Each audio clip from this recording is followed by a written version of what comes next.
Hagaag habeen wanaagsan soo dhawaada khiyaaray kulan kale oo xiiso badan. Waa mid ka mid ah muuqaaladii aan ugu talagalnay caafimaadka iyo cilmu nafsiga inagoo uga gol leh inaan kor ugu soo qaadno wacyiga ee bulshadeena u leeyihiin caafimaadka oo ah mid aada u liita. Muuqaalka aan caawa ama cinwaanka idiin wadana wuxuu ka hadlayaa mowduuc aada muhiim u ah oo intiina badan aada maqasheen horay qaarkiina ay la kulmeen haddiiseba aysan ku dhicin. Waa xanuun aada u badan oo ah dhiig yarida ama anemia xanuunka loo yaqaano. Dhiig yarida Soomaaliya aada ayuu ugu badan yahay, gaar ahaanna wuxuu kusii badan yahay dadka age-kooda uu ka badan yahay 65 oo ah dadka khatarta ugu jira inay dhiig yari samaystaan ama ku dhaco. Sidoo kale waxa ay aada ugu badan yahay hooyooyinka uurka leh, maadaama ilmo ay sidaan oo dhiiggii macnaha lala qaybsanayo, taasoo keeni karta xaalad ku keeni karta in dhiig yari uu qofka hooyooyinkas ku keento. Marka waxaan rabaa caawa inaan ka hadlo marka ugu horeysa wuxuu yahay waxyaalaha sababa, noocyada uu kala baxo, inaan bal tilmaamo ka bixino. Sidoo kale waxyaalaha looga hortagi karo haddiiba ay jirto waxyaalaha looga hortagi karo, gaar ahaan hooyooyinka uurka leh.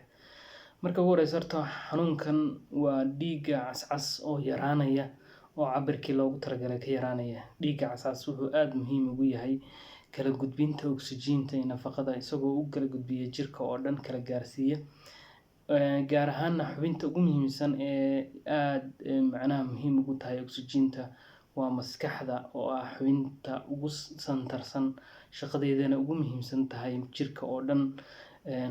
Xubin kastoo ka mid ahna saameyn ku leh oo santarkeedu uu maskaxda ka soo baxo iyo waxyaalaha laga soo diro, jawaabaha laga soo bixiyo maskaxda ay tahay mid aada jirka oo dhan u maamusha, meesha laga control jirka dhanna ah.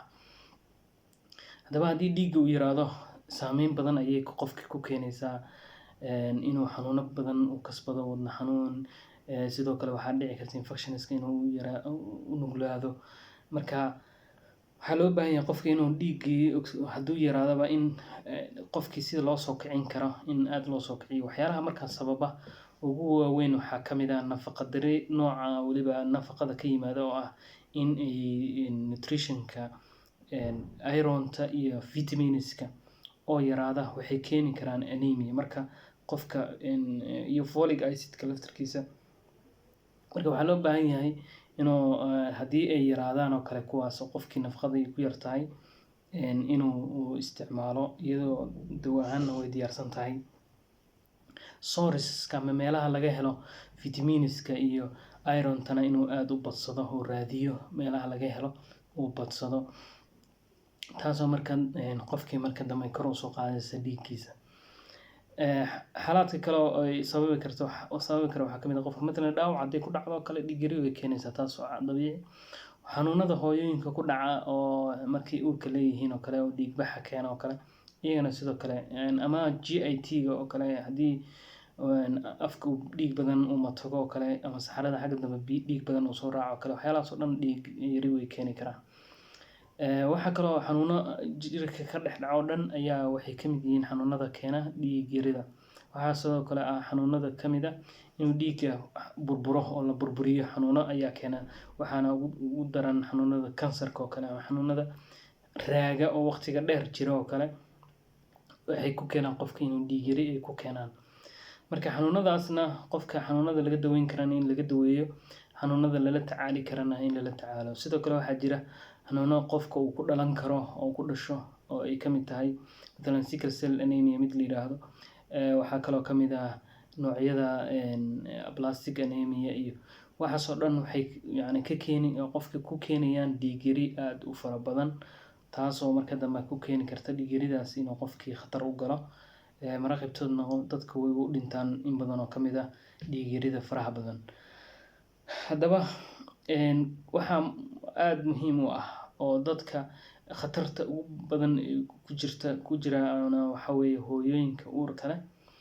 Hooyooyinka uurka leh maadaama qof kale oo dheeraad ah uu ku jiro kusoo biiray isma dareensana, marka taas waxay ku keenaysaa in dhiig yarida ay sii badato. Marka waxaa loo baahan yahay in markaas oo kale aada u isticmaalaan noocyada ugu badan oo keeni kara oo ka hortagana u noqon kara inay vitaminiska isticmaalaan iyagoo diyaarsan ayaa jira. Waxaa sidoo kale uu qofkii nafaqadii inuu ku dadaalo oo ka cararo inay dhiig yarida ay ku timaado, sababtoo dhiig yarida waa xaalad qofkii khatar gelin karta loona baahan yahay in laga hortago. Inta badan ma jiraan ka hortag oo guud ma jiro xanuunkan macnaha qofka uu ka hortagi karo, balse noocaas goonida oo nafaqa darrada keenay ka timid inay ku yaraato qofka nafaqadii dhinacii nutritioniska dhinacii weliba vitaminiska iyo ku yaraaday keliya ayaa looga hortagi karaa haddii la qaato dawooyinkan diyaarsan, ama qofkii si caadi ah uu isticmaalo cunooyinka ka yimaada inta badan nafaqada ay ka heli karaan oo qofka nafaqada ka heli kara, taasoo kor u qaadaysa dhiigga qofka. Muuqaalkii aan uga hadlaynay dhiig yarida ama anemiyada waxaan rajaynayaa in wax ka fahanteen ugu yaraan. wixii kale aad na soo weydiinaysaan su'aalaha waxaa nagu soo weydiin kartaan qaybta commentiga, ama waxaa nagala soo xiriiri kartaan WhatsApp-keena iyo Facebook-ga qaybtaan ku leenahay. Messenger-ka gaar ahaan waa nagala soo xiriiri kartaan. Intaas iyo intaan ku kulmi doono muuqaalkan la mid ahna waxaan idinkaga tegaynaa sidaas iyo nabadgelyo. Wassalaamu calaykum waraxmatullaahi wabarakaatu.